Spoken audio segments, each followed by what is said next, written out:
And there you go. You can see our first Starlink V3 getting deployed out of Starship. Huge milestone for the team out here.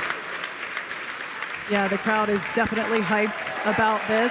We could see these Starlink V3s continuing to pop out with deployment assisted by the PEZ dispenser. Now, this version of Starship is built to deploy up to 60 of these more advanced Starlink version 3 satellites. Each V3 is designed to offer 1 terabit per second of downlink capacity. Now, let's put that into Falcon 9 terms real quick. A Starship launch with V3 satellites will launch 20 times the capacity into the constellation as a single launch of V2 satellites on Falcon 9. Just incredible. And anybody that follows Starship, you know that the views that we're being treated to right now, the views we get during those re-entries, that's made possible by Starlink. It's given us just this unprecedented look into Starship as it's flying through space, hurtling through the atmosphere.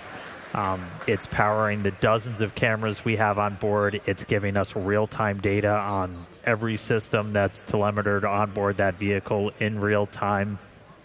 We use the exact same constellation to power all of our cameras that we have out in the field here in the Indian Ocean. So really powerful technology for just connecting you no matter where the heck you are on the planet, off the planet. So thank you, Starlink, for letting me watch this stuff as we fly through space. It's pretty awesome. We get about 240 megabits per second of data rate off Starship, which everybody in the spaceflight community knows that's pretty insane when you're usually dealing with single digits on some of the older systems. So gives you a lot of insight, gives you a lot of ability to just rapidly iterate, know what the heck happened when things go wrong. But looks like we're seeing some more satellites get out the door. We do have cameras on some of them. The last couple that are going to go out are going to try and do the heat shield imaging that we attempted last flight. We don't have that camera view that we got on Flight 12 where you kind of see the satellite leaving Starship. Those aren't on the V3 satellites, but we are going to, on the last couple that go out, have some pretty narrow field view cameras that are going to be looking back at Starship, turn on some flashlights. And this is a test of a capability that we're really going to want when we start doing orbital flights, to just add that extra layer of safety, that extra layer of reliability, where we're going to be able to image Starship's heat shield after it's gone through ascent, after it's been in space, before it re-enters. So we're going to try to test that again today. The heat shield imaging, we didn't get a whole lot last time. Ooh, looks like we got some thunderstorms on planet Earth below us. But a couple more satellites to go, it looks like. Yeah, it's pretty awesome to see our V3s in space. I want to give a shout out to our Starlink colleagues. And we expect payload deploy to run until about 27.5 minutes, so about another 7 minutes here. The Starlink team will be attempting to speed run these tests, or excuse me, speed run test these version 3 satellites, where they will attempt to do a few tests, such as extend the new solar arrays and antennas. They're also going to try and connect these V3 satellites with ground stations and turn on the satellite's communication systems. Now, they're only going to have about 20 minutes or so to do all of this, as these satellites only have that long before they demise in the atmosphere or break up due to that friction when they re-enter the atmosphere. So what we learn from today's deployment will help progress and move the program forward, which is super exciting. You could basically say that the payload's payload is data. That's right. We're getting very Inception here. Now, in addition to those tests for Starlink, for the Starlink team, as Dan mentioned, 6 of the satellites have been modified with engineering cameras to help scan Starship's heat shield. That will help inform our analysis of Starship's readiness for future catch returns back here at our launch site. So for those that might be unfamiliar, we are currently capable of catching our super heavy booster, and we've done that a couple times. We have not yet attempted to catch our second stage or ship, and so that is going to be a very exciting milestone when that day comes. For sure, and we're building up to it with today's tests. We are still planning to do our water splashdown in the Indian Ocean, so stay tuned for that. That's only about 40 minutes away, but still in space, we keep on deploying our Starlink satellites. Again, these are our V3 version of our Starlink satellites, a whole host of added capabilities to our version 2 that's currently in orbit.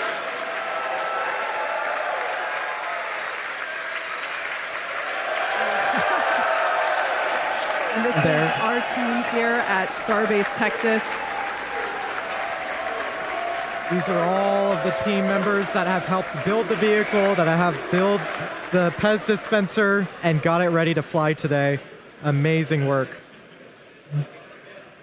Now, for those of you that have just recently tuned in, there is a spaceship in your screen, we promise. Right now, the ship is in orbital darkness, so we don't have any available sunlight from the sun to help illuminate the scene. But what you can see moving out from that smally lit space, those are the V3 satellites as they are being deployed. And essentially, the ship is illuminated from the inside, and so we're able to see the light come out through the payload door. Right. Just a really small sliver of light at the top. That's our PEZ dispenser. That's how we're both loading our satellites into the rocket and deploying it. It's pretty novel. We've got about 3.5 minutes still left of our payload deploy sequence. Yep, looks like we've got 16 satellites deployed, so 4 more to go. These last couple will have those cameras, so if you see any sudden bright lights, that'll be flashlights turning on those satellites to try and get some imagery of Starship's heat shield. 17 out the door, 3 more to go, and 18.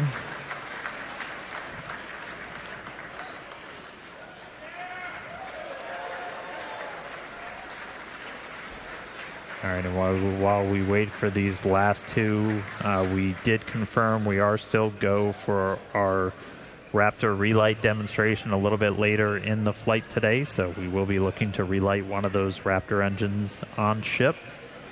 And that'll be our next major milestone after we get through these final 2 satellites.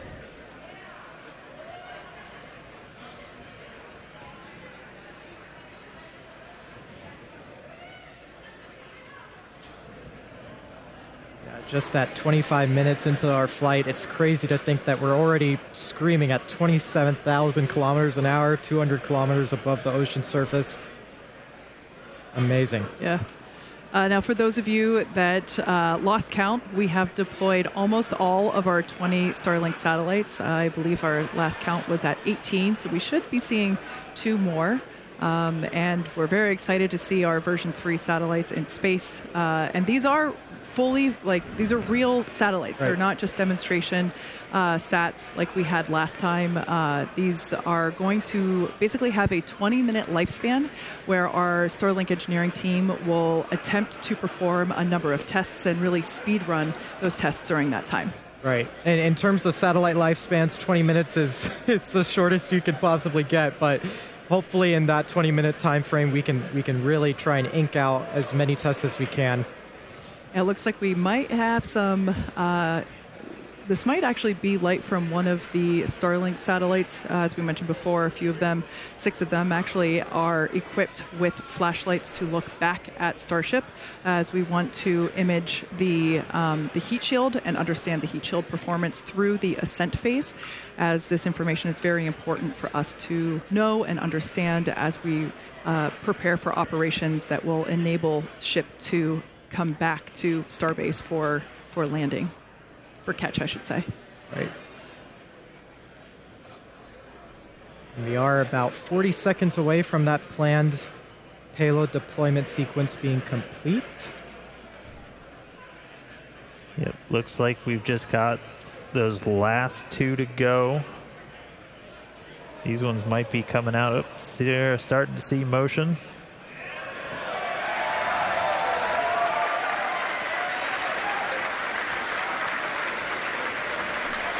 $19 out the door, one more.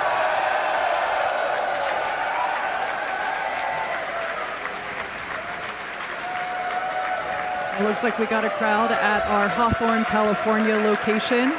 Some colleagues gathering outside of mission control there as well. That marks, if I'm not mistaken, our 20th. So our payload deploy sequence is now complete. Starship will now close its payload bay door and continue to coast around Earth to the Indian Ocean. Still a lot of major events to come today, including our Raptor relight burn at T plus 38 minutes, 58 seconds, followed by atmospheric re-entry, where the heat shield will be put to test, and eventually our splashdown. So with that, we're going to go ahead and go on to another quick coast. Yeah, so sit tight, enjoy the views, and of course some more space jams, and we will come back here at T plus 37 minutes for our Raptor engine relight and of course Starship re-entry.